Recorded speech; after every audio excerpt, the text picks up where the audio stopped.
Hey everybody, it's Andy from this podcast.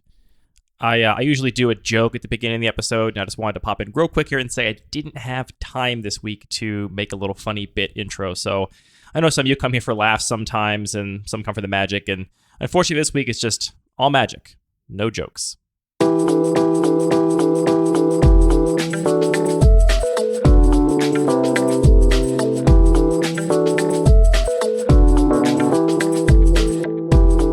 Hello, and welcome to Lucky Paper Radio. I'm your host, Andy, and I'm here with my co-host, Anthony, Genuine Nice Guy Maddox.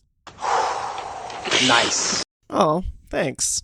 You're just a nice guy. I had no follow-up to that. Everyone that knows you knows you're a nice guy. Nice. That's very kind of you to say. I'm blushing. I don't have any response. I was looking at the calendar, Anthony, and would you believe that next week is going to be our 70th episode of Lucky Paper Radio? Time really flies. It really does. Episode 70, next week. Wow, what a landmark. We had some positive feedback from our episode a few weeks back, single card discussion, where we just talked about cards we liked in our cubes, and we asked in that episode if that was a good format, if people liked that conversation, and we got a lot of overwhelming positive feedback about that episode. So we're doing it again. This is a single card discussion redo. Anthony and I both have some cards in our cubes we want to talk about that we like, and we just find to be nice cards. Nice. How many cards do you have on your list, Anthony? I just picked out 6 cards. I ended up with 9, just kind of going through my list. So I guess maybe I'll start off because I have more than you, and then we'll just go back and forth until we reach the end. Sounds great. All right. My first nice card I want to talk about. Nice. It's a classic nice card. Some might say it's actually too nice for a lot of cubes, and that is Balance.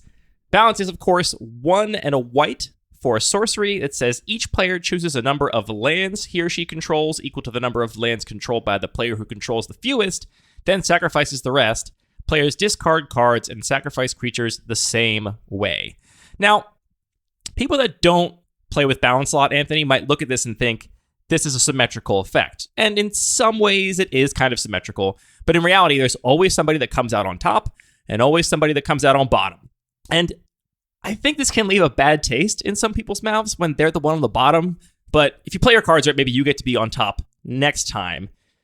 So when you've played Balance, Anthony, would you say you're mostly on top or mostly on bottom? I mean, I try and be on top if I'm the one casting Balance, but right. It often just doesn't work out for me, and I end up just one way or the other. You ever cast a Desperation Balance where you think you're going to be on top and then you end up on bottom? Yes, that's happened. Yeah, that can happen. How powerful do you think this card is? It's extremely powerful. I can't say I know how to wield its power as well as some of the more competent players, but definitely the ceiling is very high. I think it has a lot of potential energy because it only costs 2 mana and affects all of these zones. It could potentially generate a huge amount of card advantage depending on how your hands played out, what the board looks like. And so the potential is huge there, right? For 2 mana, you could get like a 3-for-1 or 4-for-1 or something like that. But I think most often it's a little more reasonable. And even though this card is extremely powerful and probably one of the best cards in my cube, some people would say too good for my cube, I found that answers can only really be so good. It never feels too oppressive when there's a powerful answer. And so I rarely find that this leads to play patterns I don't like, even though it is a very powerful card. Do you think it just gets more and more powerful the more other kinds of effects happen that can interact with it? Like, we have Planeswalkers, they print Suspend, or they print Adventures, or some other weird mechanic. Or does it actually become more balanced just because there's more stuff around, so it's harder to break that symmetry? I don't know. I initially put Balance in my cube in the very early days, in the very first iteration of my cube. And one of the reasons for me not playing Planeswalkers for a long time was explicitly Balance and Wildfire. I was like, I want to play these cards in the spirit in which they were printed, and the whole, play a Super Friends deck or play a control deck with lots of Planeswalkers and just jam Balance in there and have it be broken and obviously asymmetrical didn't appeal to me as much at the time. Now, having played with Planeswalkers and Balance in the same cube for a long time, I'm not sure if it makes it better or worse. I think it's probably a wash. Sometimes your opponent just has Planeswalkers and you can't get rid of them with Balance, and they have an advantage. Not to go too deep just on Balance, but when you say in the spirit it was intended, what do you think was actually the intended play pattern for this design? I would guess that there was no intended play pattern, and this was in sort of just sounded like phase a Balance of early Magic design where they were just like, let's just make a bunch of cards and then we'll figure out what they do later, and players get to figure out what they do. And there were a lot of these kinds of top-down designs where they're just like, what's an effect we can do? Well, we can balance the game.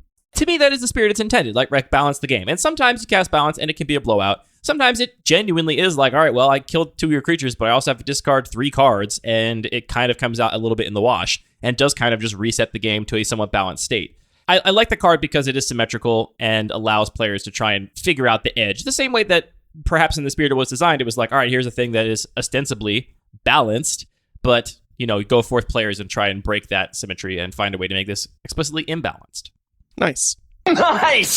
Do you want to do another card, or should I do one more? Do one more. You got a thick stack. All right. The next card I want to talk about is a new card. Balance is an old card. This card's kind of brand new, fresh off the press, and that's Portable Hole. This is a really good removal spell that we've seen printed in white. People compare it to Fatal Push, but I think it's a good comparison. Mostly what it's going to be is 1 mana, remove a small creature, but there's a little bit of upside, and the upside on Fatal Push is you get to sometimes kill a big creature. The upside on Portable Hole is you get to take non-creature permanents, of course, so every once in a while you get to Portable Hole right in 6, and that feels really good. Mostly I found that, if something small is giving you trouble, you just put it in your hole. It'll make the whole game a lot better for you. What's the best thing you've put in your hole, Anthony? So this is actually a card that I intend to have in my cube. Unfortunately, I realized recently I missed my Adventures in Forgotten Realms update because there are only 1 or 2 cards I intended to put in there. So I haven't forgot about your hole? Put my hole in my cube yet. And I don't think I've played it in your cube yet either. No, that can't be true. So you've never put anything in a hole? I've put something in this hole. It's played out really well for me. I actually like the fact that it's an artifact. Artifacts generally, at least in my environment, more interactable than enchantments. So it's a little hole. You put a little guy in it. Sometimes later on, the guy comes back, and that's fine. It's just nice that it's a card type people can actually interact with in a couple different ways.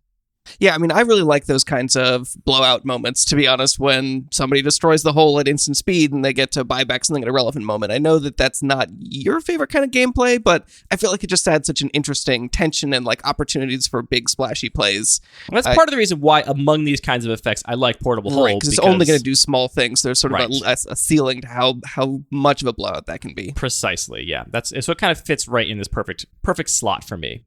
Nice. Yeah, nice. I like that card. Nice! Do you want to take one now?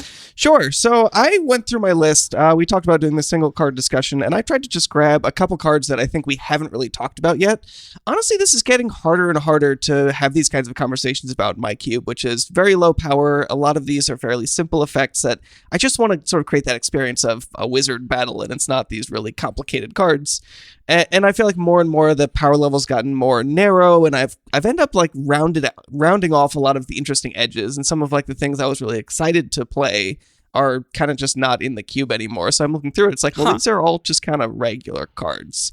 It is the regular cube. It is the regular cube. I don't got a little too regular though. I love where the regular cube is, but I enjoy having some other cubes for, some of those more splashy kind of experiences. You don't want to get too regular. It's tough. I need to finish this other cube. I'm going to keep saying this every episode until I do. Hold them accountable, listeners. Yeah. I picked out a couple cards that I just thought we hadn't necessarily talked about before that I think are just nice, simple effects. Nice!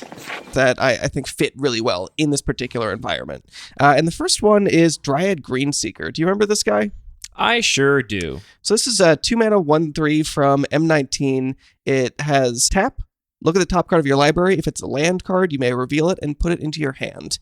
And this is the kind of simple effect that I just really love, where it lets you generate this kind of card advantage, which is really constrained in this environment. So you kind of need these abilities to sort of change the balance in a green deck and generate some kind of card advantage. It gives you interesting plays where you can figure out when is it relevant to look at the top card of your library, and combining it with other ways to look at the top card of your library is just these really fun moments for me. In the early days of your cube, I think Dryad Greenseeker was really good, and I think I rated it pretty highly after seeing it and play the first couple of times. And I think my perception is that the cube has evolved and changed a bit such that it's maybe not as good as it once was, and in the past couple of drafts, I felt like I've overrated it a little bit and been more I just got a 2-mana 1/3, not actually that good because my opponent is maybe a little more proactive than I was anticipating.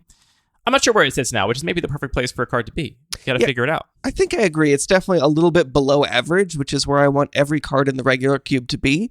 That is explicitly not how averages work. Except you got to have one card really pulling up the average. That's the joke. That's the joke. So yeah, I totally agree that the cube has become a space where proactive decks are a lot more successful. So I agree that even though this kind of card advantage is valuable, it comes at a real cost, which honestly, that's the kind of tension I'm really interested in. So honestly, a 2-mana 1/3 is not that bad if your opponent is proactive. Like if you get to block with it and trade, that's pretty good. I guess it's worse when the game is kind of going slowly, but you're the proactive one. And then it's like, well, this doesn't do anything for me, really. It's like I should be beating down right now, but my 2-mana card doesn't beat down at all. It's awful at that. Yeah, you're going to want your 2-mana cards to beat. My next card is a sometimes maybe a little bit overlooked cantrip, and that's Serum Visions. This is just blue mana for a sorcery. It says draw a card and then scry 2. And I think oftentimes Serum Visions kind of gets backseated a little bit by its more powerful peers like Ponder and Preordain and Brainstorm.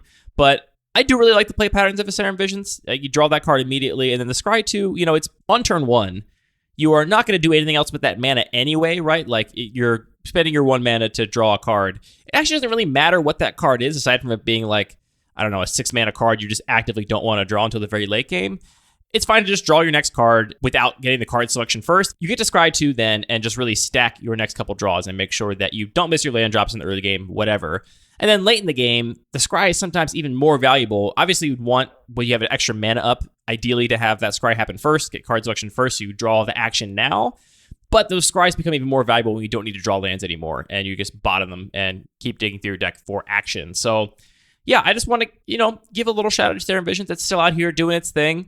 And a special shout out to that beautiful FNM promo art. I mean, I think a lot of Cube designers really like cards that come in promo versions, and Serum Visions got to be one of the best promos out there. I mean, that's a big part of Cube design for so many people, is just curating the most unique and interesting, like, special edition of cards. Yeah. I have no other comment. It's a powerful card. People like 1-mana cantrips. Yeah, it's nice. It's nice and clean. It's a very nice card. Nice. I want to talk about an oldie but a goodie. So we've talked a little bit about Echo in the past and how it's kind of a terrible mechanic, because really just for the main reason of it triggers before you actually draw your card. So you have to make this decision before you have complete information. I think you're not a listener to the Receivables, but Patrick Sullivan described Echo in the best possible way on one of their episodes, talking about whatever original set had Echo in it, which I can't even remember now, Plane Shift or something maybe? Yeah, I'm pretty sure I listened to that episode, but I forget what he said specifically. He described Echo as like, you know what's really fun? Getting your credit card bill in the mail. People love just getting their credit card bill. What if this magic mechanic was like getting your credit card bill? So I would love to see sort of an Echo variant, maybe that like we've seen more and more with sagas and other card types that trigger at the beginning of your first main phase rather than before you actually draw your card. But I do want to give a special shout out to Mogg War Marshal, which is one of the cards that's been in my cube from the beginning, and I'm just always happy with it because it's a nice card. Nice. The floor is just so reasonable. It's just like, oh yeah, I'm going to make my 2/1/1s, and it also is going to put another card in the graveyard. If I don't have anything else to do on turn 3, obviously I might get punished by paying my credit card bill early. But if I don't, having that out to actually make a full 3, bodies out of it, overall it just is a card that it's not super exciting, but it always just performs well. I'm surprised we didn't see more Echo cards with death triggers. That's a really good point. There were a lot of them with ETB triggers in my memory, and maybe I'm just not remembering them all, but the thing I like about Mogg War Marshal is that, like, you feel way less bad when you don't pay that Echo cost because you're getting something back. And I'm surprised we didn't see more cards with that kind of design pattern on that mechanic. Yeah, I mean, I kind of like that it is this sort of modal effect, but it's not just cast it all at once. It's sort of modal over the course of time. That just can create this really interesting gameplay if there were more designs that actually were leading into it like this. My next card is Censor. So this is 1 and a blue for an instant that basically has the Force Spike rules text. So you counter target spell once this controller pays 1, but it also has cycling for a single blue mana. I think it's really important to talk about control and the fact that if your opponent tries to do something to you, you don't like it, you can just censor it. You can just say, I don't want you to do that right now. And if they can't pay that 1, they have to listen to you. That's just how the rules of the game work. People need to know and be empowered that they can just censor something they don't like, have it not hit the battlefield. And, the great thing about Censor, of course, is that in the late game, if you really just need to draw action, you can, of course, just cycle it. These 2 modes are really strong. Force Spike is a strong card, and it's really nice to have this fallback of just drawing a card when you get to the stage of the game where Force Spiking something is no longer really relevant. I mean, but they can pay 1 mana a lot of the time. It depends on the environment, I would say. In my environment, with a really low curve, I find that people are curving out a lot. I have a lot of X spells. I have a lot of cheap spells, which means that players have more opportunities to use up all the mana on each of their turns. Certainly, a card like this would be a lot worse, I think, in Sealed or something. Though I actually do remember, I played in GP Richmond for the Amonkhet block and had Censor in my pool and was very happy to play it and was censoring things all day with it. In a lower curve environment, it gets even better and better because your opponent's really trying to use all their mana every single turn, and you just get to step in there and say, no, I don't want to see that creature right now. Yeah, I think this is one of the few cards actually that we share between our cubes, and it also performs very well in mine, which is different in a lot of ways, but it is still fairly low curving, and people are, I think, even more just trying to curve out on their own turn. So it is on a lot of the time. Yeah, you really want your Censor to be turned on. All right, next up, I've got another sort of red card that I like. So I have a Rix Maadi Reveler. This is another 2-mana spell. I think I just picked a lot of 2-mana spells. Maybe that's just a feature of my cube. You have altogether. a lot in your cube. 2 mana is just a great spot where it's like, it's a cheap enough card, but it's not a 1-mana spell, so they can put some complicated abilities on it, or like, a nice density of complexity that appeals to me. So Rix Maadi Reveler is a 2-mana 2/2. When it enters the battlefield, discard a card and draw a card. So I'm all about that, a bear that gives you a little bit of a rummage. But it also has Spectacle, so if you've dealt damage to an opponent, you can pay 2, a black and a red, so a total of 4 mana, and if you do, discard your whole hand and draw 3 cards. This is a card which I feel like just doesn't fit in a lot of contexts where it's just like that floor doesn't quite make it in a lot of more powerful cubes, but the fact that here it's just like a totally reasonable card, and if you happen to be playing black, and I really love where it can enable this like really light splashes of a color that I enjoy in this environment, then it can become a real beating. I saw you get Spectacled the other day, and your opponent drew 3 cards, and you were not feeling so good. I love this card in your cube. I think it's great, and honestly, my experience playing with and against it has made me consider it for my own cube, because when you get to Spectacle it in any kind of proactive red-black deck, it's truly nuts. It's a 4-for-1 for 4 mana. Like, it's really, really high power on the ceiling. And even on the floor side, like, there's enough ways now to use the graveyard that even incidental discard can make sense. Like, if I had any kind of reanimator or, like, more heavy graveyard synergies, I'd be all about this. Even absent that, just with Delve and stuff like that and other things that have flashback and things, I've considered it. Because it's also just, even in, like, a mono red deck, it's going to be the last card you cast, and it just draws you a card. Because if you can't discard a card, it doesn't matter. You still get to draw that card when you play it.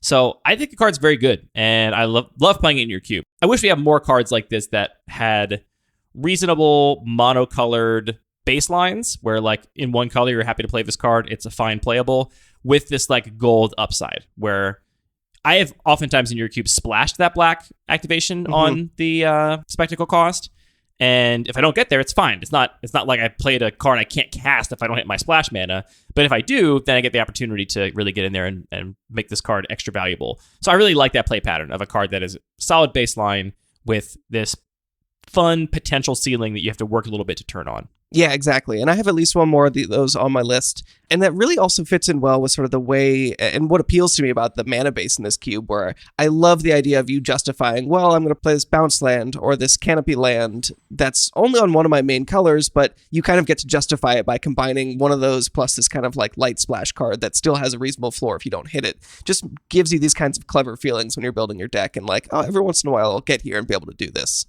My next card is Murktide Regent. 5 blue for a 3/3 flyer. It has Delve, and it also says it enters the battlefield with a +1/+1 counter for each instant and sorcery card exiled with it. And then it has another ability that says whenever an instant or sorcery card leaves your graveyard, you put another +1/+1 counter on Murktide Regent. Anthony, when it comes to control threats, some people say size doesn't matter. They're like, kill your opponent with a Baleful Strix, kill them with a Snapcaster Mage, it doesn't really matter. Small creatures can be just as good as big creatures. Maybe I'm a bit of a size queen, but I have found that size really does matter with those control finishers.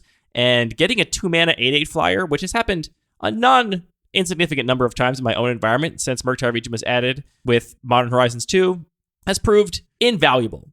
So, once and for all, does size matter? I mean, size matters in the sense that it's just going to end the game so much faster that your opponent doesn't have an opportunity to sort of recoup that value and just destroy your finisher and get you from a different angle. I've also found that some colors just can't deal with a big creature. Black and white can deal with a Murktide Regent, but what is a green or red deck going to do when you play a giant Murktide Regent? Yeah, I mean, when you say that, I immediately think of, like, what is the core limitation of green there, which is a lot of its removal is with fight spells and stuff. But like, let's be honest, most people, myself excluded, are not playing fight spells in their cube. I think maybe more people should, but... Okay, let's say even theoretically I did run some fight spells. How many times is the green deck going to have something that's going to be able to fight an 8/8 and kill it? Yeah, I mean, in that case, they would just be attacking you, and you would not be control finishing at that point. Yeah.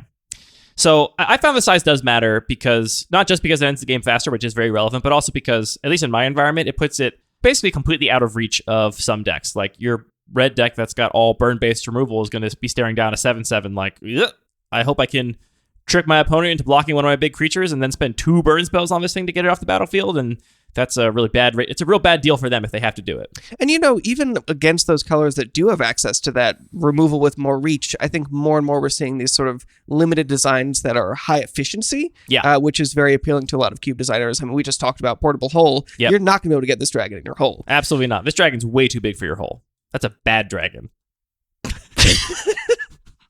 Next card is one people have heard of before. It's a very common card, played in a lot of cubes. Just go for the throat. 1 and a black for an instant to destroy target non-artifact creature. This is probably my favorite Doomblade variant, maybe excluding Infernal Grasp if you count Infernal Grasp as a Doomblade variant. I would argue that part of being a Doomblade is having some restriction, and the restriction here of non-artifact creatures feels to me like one of the least arbitrary restrictions. And, importantly, you can kill things no matter how big they are. You can, go for the throat of Murktide Regent. So my question for you, Anthony, is what's the biggest thing you've ever go for the throated? I mean, it's got to be battle balls, or... That is literally an artifact. Oh, sorry. That's the one thing you can't go for the throat. Let's take that again. I feel like it's been a while since I've used go for the throat on anything huge, to be honest. It's just that in your cube, just the efficiency of cards, it's not in my own cubes. That's the only place I'm likely to be playing it. Just the creatures have gotten more and more efficient and more about generating tons of value. So it's like a Scavenging Ooze or a Whisperwood Elemental or like maybe an Asika's Chariot these days. But, that's an artifact, so you can't even. Yeah. That's how they get you. Chariot, don't have a throat. I mean, that makes sense. Flavor Judge says it's good. But you can get the cats. So this next card I have here is definitely something we have talked about because it's a little bit more of a recent card. But I really love Barbed Spike and continue to enjoy playing with it. It's essentially a 2-mana... Would you say it's one of your favorite toys to play with? Oh, yeah. I mean, it just works so well with all the other like equipment and artifacts. So it sort of fills up this package that I just think is really hard to make work otherwise. I do love to fill up a package. So it's essentially a 2-mana 2/1 flyer, but the way it works is it's an equipment. It enters the battlefield with a 1/1 colorless Thopter artifact creature token with flying and attach Barbed Spike to it, and the equipped creature gets +1/+0, and the equip cost is 2. So obviously, like the way that this really gives you a lot of value is if you're trying to do anything where it's based around equipment or power matters, you have that issue of having equipment flood where you have too many equipments and not enough creatures, or vice versa, and your deck just doesn't really work together. So the immediate comparison when I saw this card was to Ancestral Blade, which is kind of a similar card. It's got better art. And it does have better... Well, I don't hate this little Thopter. It's not my favorite. So my thought was just like, well, I think I still like Ancestral Blade better. I'll probably stick with that. But then thinking about it a little bit more, I realized, well, these are both trying to do the same thing. They obviously should both be there because they work so well together. It's a little bit unfortunate. It feels wrong that the equipment doesn't actually give the flying. It just still has this picture of the Thopter, but it's just granting a little bit of a power boost. I think about that a lot. I don't know if it feels wrong. Like, it would in some ways be weirder if it made a servo that then could also fly. Like, what would the flavor be of, like, it's called, like, servo's wings or something? Hey, I like that card, too. But it just turns out, like, if you're doing anything in that zone, you just want plenty of cards that stack up together and boost that kind of synergy. Yeah, you could never have too many toys like that when you're doing stuff in that zone. All right, you got another one? Yeah, my next card is another, I would say, card in the pantheon of cube classics, but we haven't ever talked about it on this show, actually, and that's Recurring Nightmare. This is 2 and a black for an enchantment. It has an activated ability. The cost of the activated ability is sacrificing a creature and returning Recurring Nightmare to its owner's hand, and the effect is return target creature card from your graveyard to the battlefield. You may only activate this ability at the time you could cast a sorcery. That is a weird cost. I'm sure glad they fixed Hell's Caretaker. Yeah, so people that haven't played with this card, the fact that returning it to your hand as part of the cost can lead to maybe some feel bads, as it were, where your opponent is like, I have my disenchant. I can answer that problematic enchantment. But if you, as the active player, always just cast it, and then before doing anything else or passing priority, activate it, returning it to your hand, it is never in play for your opponent to actually do anything about, which is kind of annoying. I mean, really the kind of play patterns this leads to is like, first a creature is in play, and then that same creature is out of play, and then it's just in play again, and this creature just goes in and out and in and out and in and out until eventually you grind your way across the finish line and win. I think it's nice to have a couple really grindy cards that just allow you to grind through a game in a cube like this. I enjoy drafting Recurring Nightmare, honestly, maybe more than playing with it, because those games can be a little bit grindy, whatever side of the battlefield that happens to be happening on. But the ceiling is very high, and you can sort of live these big dreams with it for sure. I actually don't know how much of a home it has in my cube anymore. The 3 mana has turned into more and more and more of a cost over time as my cube has gotten lower and lower to the ground, because it is 3 mana for what is on its face neutral on board. Obviously, your idea is that you're going to be killing off and sacrificing and reanimating creatures that have some kind of value that they come with on ETB, but it takes a little bit of work to get something that's worth a 3 mana card, basically. Because the way you can kind of shortcut this is that you're paying 3 mana to repeatedly get whatever enters the battlefield or leaves the battlefield effect you're getting. And in my cube's early days, that was a great rate. Paying 3 mana to get lots of different ETB effects was very valuable. Now I have Reanimator gone from my cube, so you're not really using this to cheat big stuff into play. So it's really more about what are you getting out of those triggers, and I'm not sure it's really got a home anymore, to be honest. I think the bigger issue, I mean, maybe this is the same issue just described in different terms, but that it generates that value over time through many, many turns. And if you can use that to control the game because, one of your 2 triggers is Ravenous Cube Cobra and the other is generating a token or something like that that's actually advancing your board, it still takes quite a few turns to generate a meaningful amount of value. And as your cube has gotten faster and faster, you just don't necessarily have that time. I also, frankly, don't have that many creatures with valuable ETBs anymore. Right, and that's a high setup cost to draft around. Yeah, they tend to be, I mean, obviously, creatures with good end of the battlefield abilities tend to be overcosted for their vanilla stats. And I found that like a 4 mana 2/2 in Ravenous Chupacabra is just not worth it in my cube anymore, because by the time you're at 4 mana, doing a little kind of incremental 2-for-1 play is not going to be enough to have a meaningful impact on the game. I do think I have this on my list for, I'll mention again, my irregular cube that has this rarity structure. Yeah, I think that there. as this like occasional thing that is not going to be brutal and oppressive every game, but every once in a while you'll get it early in a pack or early in a draft and be able to try and look for that dream. It could be a really good fit there. Yeah, I don't think it just goes into any black deck in what I imagine will become your regular cube list, or honestly in most cubes. You do have to build around it a little bit. And right. I like using the rarity module we've talked about before in that incomplete regular cube to take advantage of cards like that do have a build around cost. I finally caught up on a bunch of card indexing so I can focus on actually quote unquote productive magic tasks. Nice. All right, next on my list. So I mentioned I love these cards that sort of activate this sort of like splash zone, if you will, of letting players just like lightly add a little bit of an extra color to their deck. Yeah. And I love this cycle of hybrid cards, the hybrid split cards that have hybrid on one side, which is like a nice flexible little spell, and then a gold card of the same colors on the other half. And chief among them is Discovery Dispersal. Nice. That's my favorite too. Nice. I bet I can do this from memory. This one is 1 hybrid blue or black for Surveil 1 draw card. Surveil 2. Otherwise, you got it. Fuck. I thought it might be Surveil 2, but then I was like, no, it sounds too good. The card's good.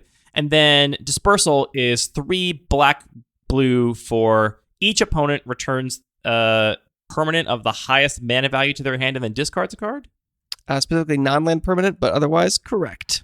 Yeah, I guess that would be kind of punishing. It could come up in weird situations if you have no other permanents and you have a man land activated, but then you can still just choose another land. So no, it's hard to imagine. I mean, I guess they're just being safe there. Honestly, it might be like an arena thing. If you just had an empty board, if you had an empty board, you would have to pick up a land, which would be a little bit annoying. But yeah, it seems like at that point, having it be a 5 mana Stone Rain where your opponent gets to choose which land gets Stone Rain doesn't seem that bad to me. I wouldn't be worried about the balance of that personally. But overall, I just think that, Discovery is the side of this card which is getting cast 90. Well, maybe that's too I don't know. It's maybe 80% in this particular environment. I might say 60-40. Wow. I'm oftentimes looking to cast the Dispersal side when I draft that card. And this is a card when we last drafted your cube, I remarked that I basically always end up with in my pool because I wheel it a lot. And I don't think I should because any blue or black deck in any combination, not just blue-black exactly, I think should be pretty happy to play Discovery. I agree. I mean, I think that maybe there might be a little bit of a noise issue here where people are looking at it and they're like, well... It looks like a gold card. It looks like a gold card. It's got a bunch of text on it, which I think is a little bit of a negative, but I'm tolerant of some of those. Generally I try and avoid that as much as possible, but there are a lot of factors that go into every card's inclusion, and there are just so many pluses to this that I'm okay with that. Aesthetically, I do like the way that this same pattern plays out on Rix Maadi Reveler a little better because it does look like a red card because it is chiefly a red card that you can play in a red deck. True. And then this upside is there. It's visible. You can see the black mana symbol, but it doesn't affect the card frame and stuff like that. And, importantly, just, you look at the split card, 50% of its face is dedicated to a mode which may be less than 50% of its number of times it's cast. So definitely some noise, I think, going on there. Yeah, I would say nice nonetheless. Nice. As an extreme example, in our friend Daniel's Gold Cube that has a ton of split cards that all have like very dispersed effects, that's a point where it gets a little bit overwhelming and hard to evaluate things because in a lot of those cards, they look symmetrical, whereas that's a key difference. So those cards often look symmetrical where really one half is like destroy target multicolored creature or counter target multicolored. One half is Vindicate but better. And the other half is like make 2 Saprolings for 5 mana. And you're like, oh, okay. So you have to like learn to ignore a lot of that text. Though Daniel's not. Daniel's casting the other side of those cards sometimes. and winning with them. So what I do like about the hybrid gold split card specifically is I feel like they do have a little bit more of a structure to them where it's easier to read the small side and understand is that something you want in your deck, and then is the gold side something worth reaching for. My second to last card is Seal of Fire. 1 red mana for an enchantment, and then it has an activated ability, sacrifice Seal of Fire. Seal of Fire deals 2 damage to target creature or player, which I believe now is any target because I'm looking at an old version of the card which doesn't have the Oracle text printed on it. I think an underrated play pattern in Magic is the idea of anticipation. And there's something really valuable, I think, about playing this card early and then just slowly building this anticipation over time of just when are you going to pop it? When are you going to use your Seal of Fire and remove something? And in some ways, it's very similar to a Shock that has different timing limitations. Obviously, you can't play this at instant speed, but you can activate it at instant speed. And I think it's, for me, enough different from the Shock variants that I'm still very happy to run it alongside them. And that's not even getting into some of the synergy with stuff like Luris, where you get to Seal of Fire something every single turn. Stuff with Delirium, like Dragon's Rage Channeler and Unholy Heat now, where you can put an enchantment in the graveyard in a red deck, which is pretty rare. Even with those things aside, I'm pretty happy with this. It's just something that plays on a different timing axis than the other cards and really just builds that anticipation. I mean, I think people really underestimate how much anticipation you need to build to have a good game of Magic. They just really want to dive right in, start attacking and blocking, get to the end of the game as soon as possible, and I think anticipation is really underrated. It does create a lot of those moments where, you would attack, and even if you said, well, your opponent has 1 red mana, they might have Shock, you would still say, yeah, well, if they have it, I'm still attacking. But it does make you think a lot about it carefully when it's on the table. I also think it gives you more insight into what your opponent is thinking than secretly having a Shock. Because the question becomes like, I played my Seal of Fire. Now, when you play something that Seal of Fire can kill, I know that you chose to play a thing Seal of Fire could kill, and it may be that you just had no other option. You have to curve out. If they have it, they have it. And maybe you're trying to bait it out. These are all things you would never know with a hidden information Shock. And it just puts a different level of information on the battlefield. And baiting something out when your opponent has a Seal of Fire in play could be really powerful. Just bait it out, get it out there, get them to pop that seal, and then go on with the game. I mean, if it were me, I would just say, yeah, play your 2-drop and hold up Giant Growth. But again, I know nobody's playing Giant Growth. Would that even be good? Would it be good? Depends on context. You would want to get more value out of it in most contexts. Like, I'm going to attack you and hopefully get some damage through because... If my turn 1 play makes you curve out off curve to keep up Giant Growth the rest of the game, I'm pretty happy with that. Fair enough. So you might get me with it. You might just grow at the exact right moment and be too big for me to handle. I really just picked some cards. Yeah, we both just picked cards we thought were nice. That's all right. That's here we the go. episode. It's a nice episode. Nice. I picked this last card just because it came up in multiple drafts recently of my cube, and the card is something I'm a little bit actually worried might be overpowered, but hasn't been that much of an issue. But the card is Untethered Express. This is a vehicle for 4 mana for a 4/4 with trample. It has Crew 1, which is really critical to making the card extremely powerful, I think. And whenever it attacks, you put a 1/1 counter on it. So it's a 4 mana 4/4 that just gets bigger every time you attack with it. This card has been annoyingly good in your cube, I have to confess. It really is. It does. It just gets bigger and bigger and bigger, and it keeps coming in, and you're like, I gotta find an answer for this, otherwise it's gonna keep coming in and getting me. And it's got trample too. It's really hard to block. I mean, almost nothing's going to be blocking a 5/5 on turn 5. I think it's one of those cards that I think people just underrate it, so it doesn't tend to dominate, but as maybe our playgroup more adjusts to it, it might be something that I end up cutting for power level reasons, or more just being, a little bit difficult to interact with. Like we talked about with some other cards, the small removal doesn't interact with it very well. The sorcery speed removal doesn't. So there's just like a small amount of artifact removal that hits it, in addition to all those other removal spells that miss it. Speed ones, yeah. It's still weird to me that it's good. I've seen it be good.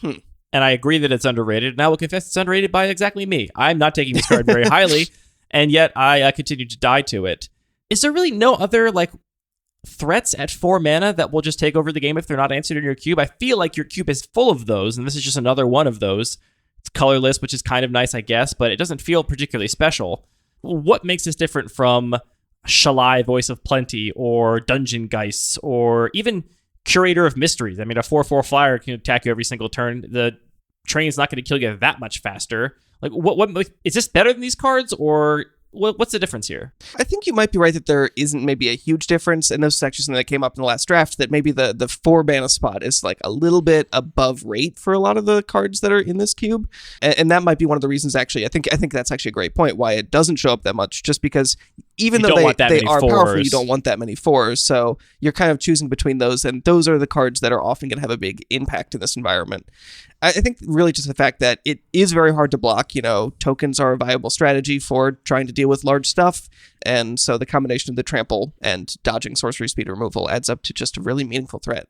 Yeah, I mean, filtering your cube by 4 drops, there are a few that I think are substantially better, but the fact that it's colorless makes a big difference, and it does kind of go in any deck. Like you said, right. Crew 1 is a very small ask. Really, any deck can manage to crew 1 in your cube. There are no decks that are running around with no creatures. Even if you're on your back foot, you can still scrounge up a 1 power creature to crew this thing with. So maybe the fact that it's colorless makes it a little better. I do think it's substantially better than the Weatherlight, which is another 4 mana artifact you have in your cube. And compared to something like Traxos, which I think has a much higher ceiling in the right deck and a much lower floor of being unplayable in a lot of decks, it's kind of more middle of the road. But I think it fits with all these cards. I don't think it's an outlier necessarily. Okay, we'll give it some more time. It's definitely less exciting. I'm excited to take a Traxos. I'm sure there are players that are excited to take a Weatherlight, but I think Weatherlight's substantially worse than Untethered Express. Yeah, Weatherlight is kind of a clunky one. I like it for some reasons, but whenever I see it in the list, I'm like, this doesn't feel quite regular enough. I'm going to keep taking Skin Render over Untethered Express. And I like you. I'm going to then still keep losing to the train. Yep. We'll come to our last card here, which is actually a collection of cards. I want to talk briefly about Shocklands, Anthony. These are, of course, the lands with 2 basic land types, a dual in every combination, and they, of course, tap for both colors of mana, and they enter the battlefield tapped unless you pay 2 life. There's a lot of people, Anthony, that would say, why would you bother playing Shocklands when you could just play original duels? And I think these people are really underestimating how good some pain can feel sometimes. Just a little bit of pain, the right amount of pain. Does it really feel good to win when you have your deck full of original duels and your fixing comes at no cost and you just get to glide easily to victory? Or does it really feel good to ride that edge, get real close to death, just feel your life total trickling down lower and lower and lower and just barely eke out a win with your skill and wit and careful play?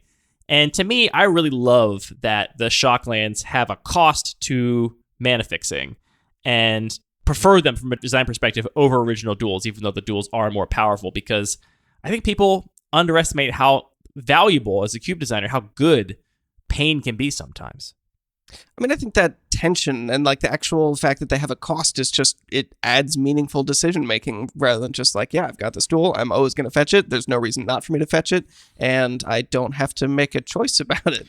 Yeah. Like it's actually, I think, become a meaningful decision in your cube whether or not you fetch a basic, just because that life matters, and evaluating what your plan is over the next couple turns and if you can afford taking a little bit of a hit on your mana, not just in the draft as far as how highly you take them, but in gameplay as well. Yeah, I was going to say that my cube originally had one cycle of shocks in it. And when that was the case, I found that you just always fetched up your shock with whatever fetch land you could. That was the goal. I'll always get the shock in play as soon as possible, because you probably only have one in your deck, maybe two or whatever. Nowadays, I'm on triple shocks at 360, so 30 total shocklands at 360, and I find that playing by that heuristic is genuinely dangerous, and you should not just be getting the best mana you can at all times. If I have a hand that can cast 85% of the cards in my whole deck, if I get a basic land with my fetch land, then I'm going to do it, because I think that life is worth something. And you as a player getting to make that decision, like how much pain do you want? That's an important thing to remember. And this is very important with all kinds of pain effects in Magic. You're always in control of the pain. You can always just say, I don't want that pain right now. I can just go fetch up a basic or whatever, have this thing come into play tapped if you're not in for the pain. But if you do want the pain, then you can choose to do it. And giving players that choice, I think, has made the fixing more textured and deep in my cube. Something I mentioned on the Discord earlier today is that I don't want most players to agree on any sort of correct heuristics when it comes to drafting my cube. And a very common heuristic you see touted by cube players is you always take and play all the fixing you can, always get your best mana as soon as you can early in the game. And I want people to genuinely think like, okay, is this 6th Shockland making my mana base enough better to be worth the cost of having 6 Shocklands in my deck? Or should I actually go a little lower and just focus on more basics? You know, I'm never going to tell anyone that there is a right way to build a cube, but I know a lot of players, including... But you'll tell them there's a wrong way to build a cube. I am a person that does have a cube that has shocks alongside OG duels right now, and it's glorious. I love drafting it. I love. You're talking playing about a turbo it. cube, just and so we're clear. It's a very silly cube that no one should look at. So I totally get that appeal. From a pure gameplay perspective, though, when I play these kinds of cubes that have both shocks and duels at the same time, I do feel like it eliminates a little bit of that texture and just feels like a little bit of just some randomness that gets injected into the game where, oh, you know, I happen to draw my duel, so now I can't fetch my duel, and so I have to take this two life here early in the game just because of the way things sequence out. So I actually sort of like, in a way, that consistency, but in a way that you are, you know, making a plan about what kind of consistency you need game to game. Don't get me wrong. If I had a full set of original duels, that they would almost certainly be in my cube, and I would write in my cube description, yep, no ideological defense of this other than I have this full set and I want to play with it, and so that's what I'm doing. They're exciting and fun to play with. Yeah, but I don't. And even if I proxy my cube, for example, I wouldn't do that. Like the appeal of that would be like, it would be fun to play with these cards that are, you know, so rare and valuable. And absent that, I think from a design perspective, I really like going deep on Shocklands and just getting a little bit of pain to make the pleasure all the more sweet. Winning at one life. The pleasure of winning. Yes. Of course. Obviously. We're talking about Magic. Magic the Gathering. Trading card game. For adults. Designed by Richard Garfield. PhD. Thank you for tuning in to Lucky Paper Radio. This has been another single card discussion episode where Anthony and I just talk about some of the nicest cards in our cube, and I hope it was enlightening and informative to you. Tune in next week for episode 70. That should be a good one. I'm not sure what we're doing yet, but check it out. As you may have heard from a bonus episode, we are working on an audio essay to commemorate the shutdown of Cube Tutor, and we are soliciting brief voice memos from anybody that has a story, an anecdote, a memory, or reflection about Cube Tutor. We've got some great ones already, so if you have anything you remember about your first time experiencing Cube Tutor or how it opened up your eyes to the cube world or whatever, pull out your phone, record a quick little voice memo, 30 seconds, a minute. It doesn't have to be long. And just help us kind of capture the human impact of this website. Because it's weird, Anthony, to try and tell the story of a website because it's just a pipe that connects people, you know? The internet is a series of tubes, is what I'm saying. And this particular tube is getting shut down. And again, the internet is not something that you just dump something on. It's not a big truck. It's a series of tubes. And if You don't understand those tubes can be filled, and if they're filled, when you put your message in, it gets in line. It's going to be delayed by anyone that puts into that tube enormous amounts of material. I think Full of magic cards. it's 2021. We can start having more meaningful discussions about what the internet actually is, and what it is a very expensive to maintain box full of computer parts that's churning out people's cubes and storing them on hard drives, and it's not a series of tubes. I'm so sorry. I mean, it is kind of a series of tubes. That's not untrue. It's pretty untrue. It's maybe not the most elegant description of the internet, but it's not an untrue description. How does my data get to the box full of computer parts? Not really through a tube at all. What is it then? A wire. What's the wire wrapped in? Some anti-conductive housing? Bigger rubber wire. Big hollow rubber wire. You heard it here first. The internet is a series of big hollow rubber wires. Anyway, send those voice memos to andymangold@gmail.com. That is my personal email address. You know, I don't have full control over the spam filter on the mail@luckypaper.co email address. And so just to eliminate the chance of any of these things getting lost, I'm giving it on a personal email. That's right. You probably could have guessed it anyway. So now you know for a fact that's me. All of our music is produced by DJ James Nasty. All of these nice magic cards are made by Wizards of the Coast. This podcast is made by Anthony and I chatting in his basement. Thank you for talking about magic with me, Anthony. Thanks for talking about magic with me, Andy. This is a nice conversation. A good time.